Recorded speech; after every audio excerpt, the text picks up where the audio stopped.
बड़ी ताजा खबर है कि तुम खूबसूरत हो।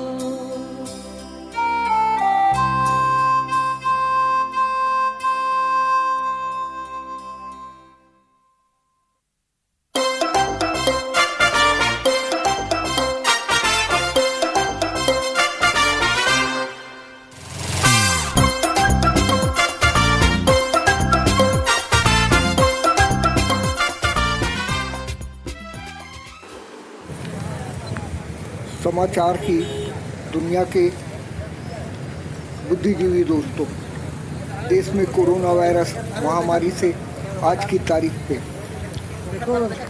4 मई तक 42,000 से ज़्यादा मनुष्य संक्रमित हो चुके हैं और 1,000 से अधिक लोगों की इस महामारी के कारण मौत हो चुकी है।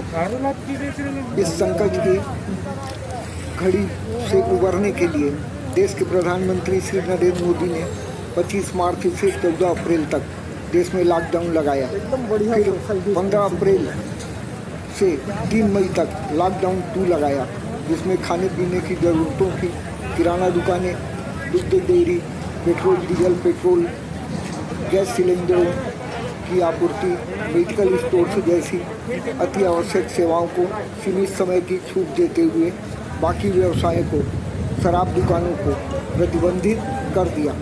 फिर 3 मई को भारत सरकार के गृह मंत्रालय ने 4 मई से देश में लॉकडाउन 2 सप्ताह और बढ़ाने का निर्णय लिया, जो स्वागत है। किंतु इसी के साथ भारतीय राजतंत्र के गृह मंत्री श्री अमित शाह बनाम कोरोना वायरस महामारी महाभारत के धृतराष्ट्र ने देश की अर्थव्यवस्था सुधारने के नाम पर देश के रेड, ऑरेंज और ग्रीन जोन में लॉकडाउन के दौरान शराब दुकानें सुबह 8 बजे से शाम 7 बजे तक संचालित करने का बेतुका फरमान जारी कर दिया, जिसके परिणाम स्वरूप 4 मई को सुबह 7 बजे से समूचे देश की शराब दुकानों में लाखों की तादाद में शराबियों का हुजूम उमड़ पड़ा और सोशल डिस्टेंसिंग की व धारा 144 की धज्जियाँ उड़ाई गई। अनेकों जगह शराबियों को नियंत्रित करने के लिए पुलिस प्रशासन को लाठीचार्ज तक करना पड़ा। उसके बावजूद स्थिति नियंत्रण के बाहर रही। कुछ ऐसी ही स्थिति संस्कार रहने के असंस्कारित शराबियों की रही। यह दृश्य भारत शराब भट्टी का है, जहाँ सोशल डिस्टेंस और धारा 144 की धज्जियाँ उड़ाते हुए शराब खरीदने वाले नजर आए और मुट्ठी भर पुलिस के जवान मूक दर्शक बने सब तमाशा देख रहे थे। इन परिस्थितियों में समाचार संकेत न्यूज़ चैनल का गृह मंत्री श्री अमित शाह और देश के सभी राज्यों तथा छत्तीसगढ़ के मुख्यमंत्री श्री भूपेश बघेल से एक ज्वलंत प्रश्न है। शराब दुकानों की आय से केंद्र और राज्य सरकारों का खजाना तो भर जाएगा, लेकिन आप लोगों की संकीर्ण सोच के कारण क्या देश के आम जनजीवन की जिंदगी कोरोना महामारी से चारों तरफ से घिर नहीं जाएगी? धिक्कार है ऐसे गृह मंत्री की सोच पर, जो देश की अर्थव्यवस्था को पटरी पर लाने के लिए देश की आम जनता को मौत के मुहाने पर खड़ा कर दे। देश के 56 इंच वाले के सीने वाले प्रधानमंत्री से भी मैं पूछना चाहता हूँ, पीएम केयर फंड में जो अरबों रुपए दान में मिले हैं, क्या उससे देश की अर्थव्यवस्था सुधारी नहीं जा सकती?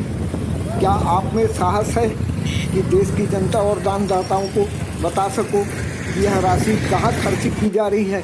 इसलिए ये हिंदुत्व के छद्म पोषकधारी नेताओं, देश में मदिरालय नहीं देवालय के द्वार खुलवाओ। देवालयों में मंदिर, मस्जिद, चर्च, गुरुद्वारे जैसे धार्मिक स्थल आते हैं, जहां इंसान जाकर अपने इष्ट से ये दुआ मांग सकता है कि कोरोना की जंग में मानवता की जीत हो। इसलिए मेरा निवेदन है कि मंदिरालयों को बंद करने का तत्काल आदेश निकालें और मानव जीवन की रक्षा के लिए देवालय के पट खोलने का आदेश तुरंत पारित करें।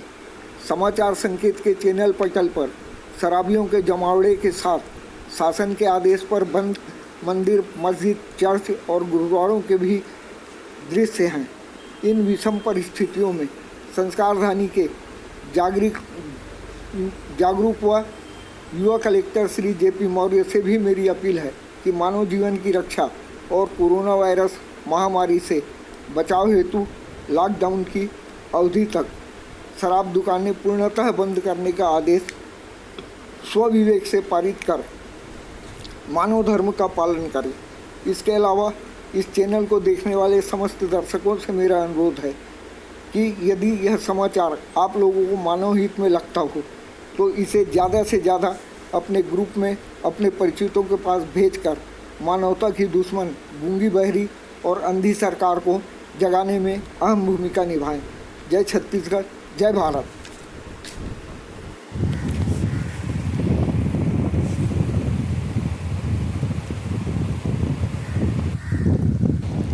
ये बाबा अटल शाह की दरगाह है।